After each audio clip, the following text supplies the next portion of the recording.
everyone. कैसे हैं आप सब? So we are now here in the lecture 7 of our international grouping series of the Adarshila. So in this lecture we are going to study three specialized agencies of the United Nations, and the names are International Telecommunication Union, then we have World Tourism Organization, then we have Postal Union. So we will be discussing all the three specialized agencies of the United Nations in this lecture. So let us start. Okay, so the first body is International Telecommunication Union. See, not much is there in all the three bodies to remember. Just look at the mandate of this body. Mandate. As we know, our lecture series have been going around some basic premise of that specialized agency. We are talking about the founding year and the founding place. We have been talking about the mandate, that is the objective for which this particular body has been created. We have talked about the mandate of the World Bank. We have talked about the mandate of the World Health Organization. We have talked about the mandate of the Bretton Woods Conference Twins, IBRD and IMF. हमने सबके mandate को study किया. Then we also talked about their area of functioning, for which sector they have been functioning, for the targeted population for this body. And we have also discussed the relation between a specialized agency and India. What this body has been doing for India, what is the role that India is playing in the development of these specialized agencies. So in the same manner, our future videos will be there and the future lectures will be there too.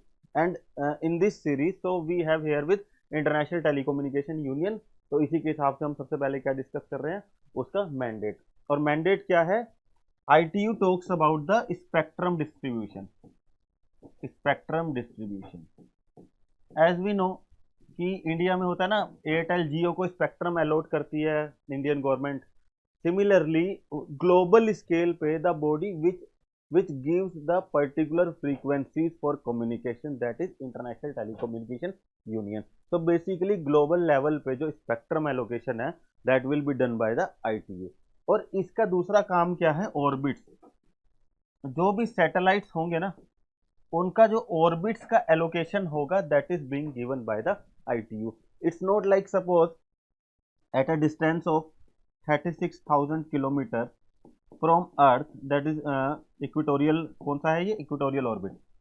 कि यहाँ पे कोई भी satellite, कोई भी country अपना satellite launch कर देगा, ये ऐसे नहीं होता. बिकॉज वो क्या करेगा ना, एक पर्टिकुलर एरिया पे क्राउडिंग हो जाएगा या फिर सैटेलाइट कैन कोलाइड और space collision can happen. So what ITO does is to allocate the orbits position, the distance from earth to individual countries, so that no kind of collision or accident happens in the space. So basically it is the mandate of the International Telecommunication Union.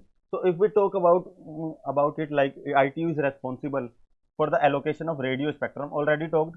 Satellite orbits बात किया हमने, and for the standardization and development of ICTs worldwide. The standardization का मतलब समझिए एक बार. Standardization का मतलब होता है uniformity. Like the standard for 5G communication, I can say for example 5G communication is there, and I know the latency of this 5G is 10 millisecond, 10 ms से भी कम होगा. So this is a standard. Like every country who has been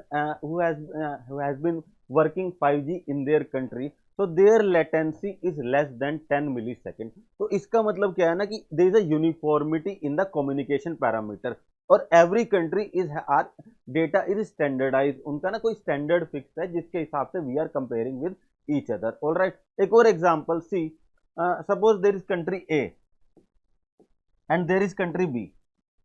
So A country is measuring something in kilograms and B body is measuring something in pounds.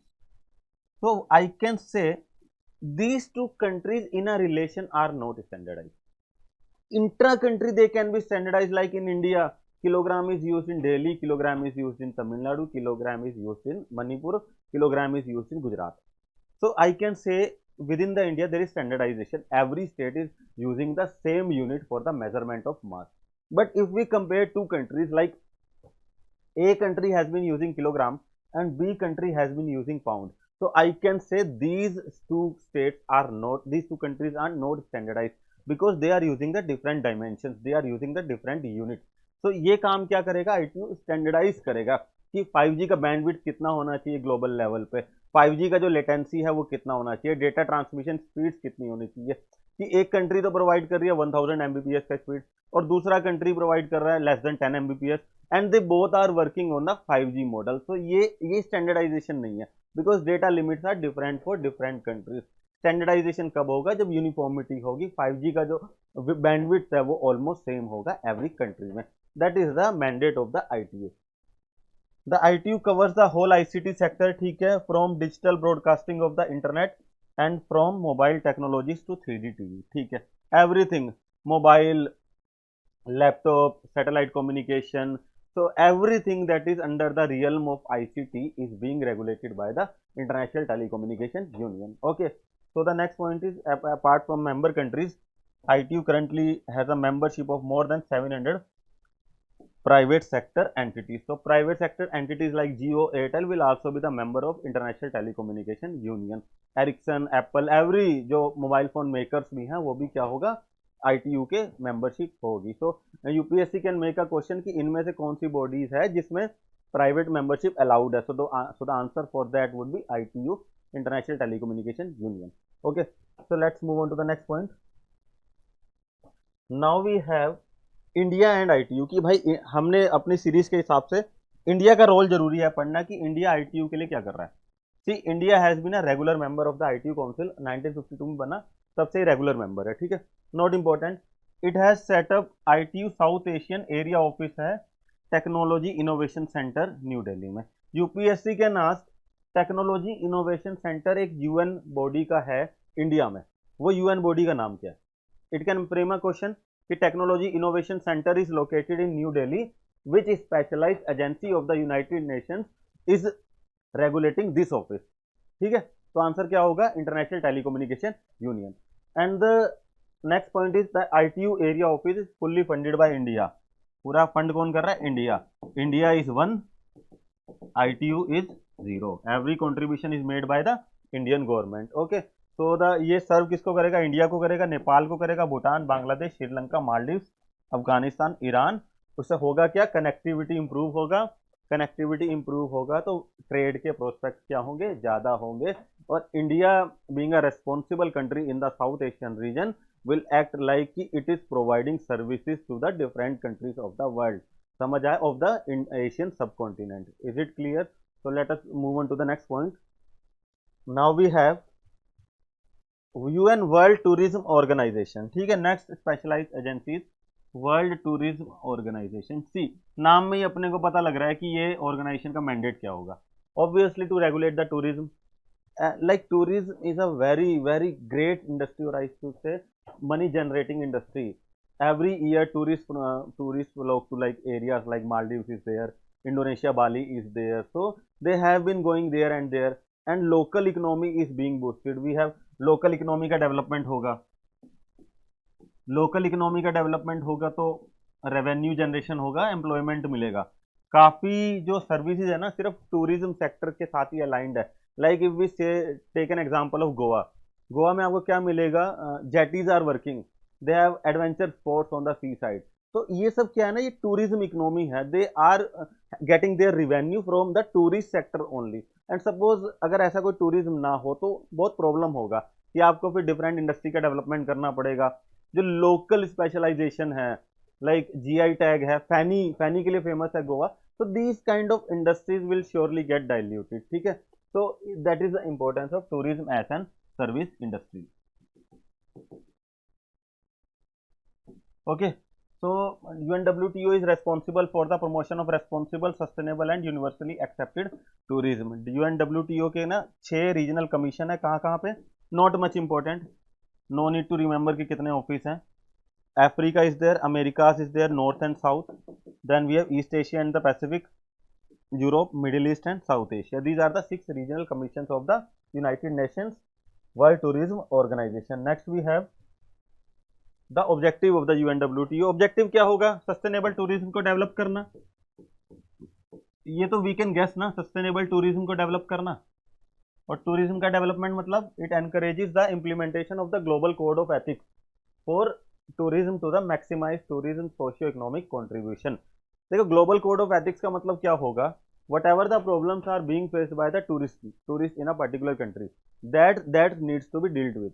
भाई tourist का क्या है कि India है ना, हम लोग ब्रांड करते हैं इनक्रेडिबल इंडिया, अतिथि देवो भव। इसका मतलब क्या है कि tourist are welcome in India, they must feel secure. भैया while you are in India, you should not worry about your safety and security.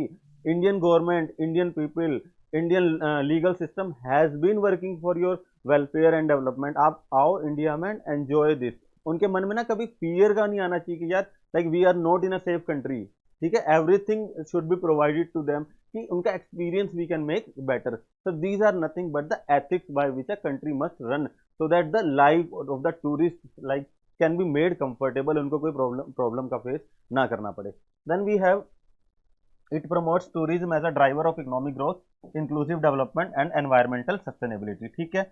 The UNWTO executive council represents the organizations governing body which meet at least twice a year. Executive council का मतलब क्या हो गया, वही secretariat implementation body, और ये क्या करेगा, ये UNGA को एडवाइस करेगा कि sir for the tourism sector we can have these kind of changes. तो UNGA can make a resolution out of it, और उससे क्या होगा, हमारा टूरिज्म का ओवरऑल डेवलपमेंट होगा। और ये इनिशिएशन कहाँ से होगा, UNWTO से, World tourism Organization. Okay, so let us move on to the next point. Now we have Universal Postal Union. Communications की बात चल रही है, वी हैव डिस्कस टेलीफोन, अब बात कर लेते थोड़ा पोस्टल, पोस्ट के बारे में। Post and Indian post department is there, India Post. So this is a part of Universal Postal Union, established in 1874। बहुत पुरानी ऑर्गेनाइजेशन है, बहुत ज्यादा ना। UN कितना कब बना, 1945, और 1874 almost 80 years before the conception of the United nation it was formed. UP is the postal sectors primary forum for international cooperation, ठीक है। पोस्टल सेक्टर में हमें कोऑपरेशन चाहिए तो हम किस बॉडी को देखेंगे, UPU, Universal Postal Union. UPU is the second oldest international organization in the world, ठीक है। कब बना था, 1874। The treaty of Bern 1874 established the General Postal Union which renamed into UPU in 3 years, यानी 1877 में। The UPU now has 192 member countries. Not important. You don't need to remember कि किस में कितना बॉडी है, because UPSC will never ask कि हाँ इसका मेंबरशिप जो है कितनी कंट्रीज में है। It will never ask. It may ask कि क्या ये प्राइवेट सेक्टर बॉडीज इंक्लूडेड है।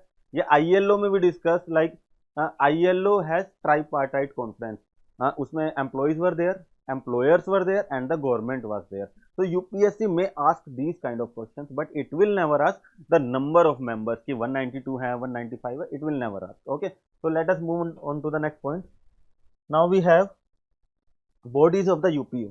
देखो 4 bodies हैं, the Congress, the Council of Administration, the Postal Operations Council, the International Bureau, ठीक है। You don't need to remember कि इनका काम क्या है, because UPSC प्रीलिम्स में तो नहीं पूछने वाला। हाँ, UPSC में आस्क कि UPU के 4 बॉडीज हैं और उन 5-6 बॉडीज का नाम दिया कि इनमें से वो 4 बॉडीज कौन से हैं। नहीं, UPSC प्रीलिम्स ना is like a game of mind, कि आपको पता होना चाहिए व्हाट UPSC में आस्क। मतलब कोई इलॉजिकल क्वेश्चन का ना कोई मतलब नहीं बनता है, बिकॉज UPSC ना नेवर आस्क द थिंग्स जिसमें आपको ना रटना पड़े। हमेशा देखना it will ask conceptual question कि UPU का मैंडेट क्या है। इट विल नॉट आस्क कि ये सेकंड ओल्डेस्ट ऑर्गेनाइजेशन है या फिर ऐसा कुछ कभी नहीं पूछेगा। इट में आस्क कि यार ये 4 बॉडीज है, इनमें से वो कोई भी 5-6 बॉडीज के नाम दे देगा और बोलेगा कि UPU से रिलेटेड बॉडीज कौन कौन सी है। तो यू मस्ट रिमेंबर कि ये 4 बॉडीज किसकी है, यूनिवर्सल पोस्टल यूनियन की है।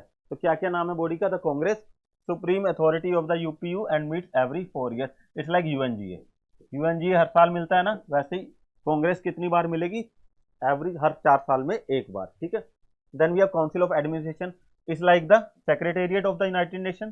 Secretariat is working round the year like the bureaucracy that has been working. So similarly the council of administration ensures the continuity of UPU's work between congresses, supervise activities and studies regulatory, administrative, legislative and legal issues. छोटे words में it's like the secretariat for the United nation.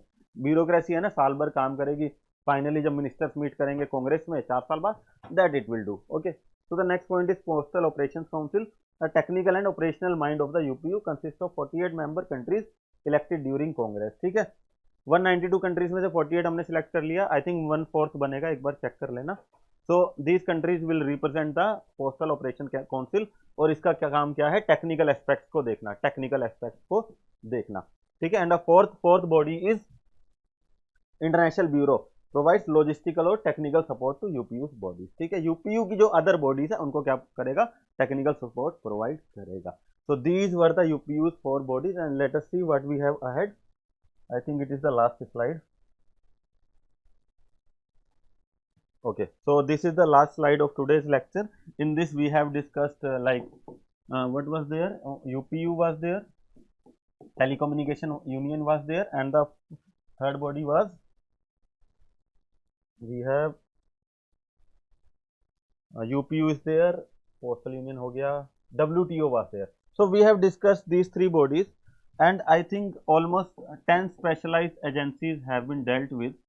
Similarly आगे के lectures में specialized agencies we will complete, उसके बाद हम लोग regional bodies में जाएंगे। रीजनल बॉडीज का मतलब BRICS is there, SAARC is there, BIMSTEC is there, SCO is there, every body will be covered, कुछ भी छूटेगा नहीं इस सीरीज में। एक भी बॉडी यू कैन से कि सर ये वाला बॉडी हमको नहीं पढ़ाया गया, everything will be covered. I think it's all for today's lecture, so it was lecture 7 of the series, we will meet in the lecture 8। Thank you very much, do like and share the video and share it with your friends. Thank you.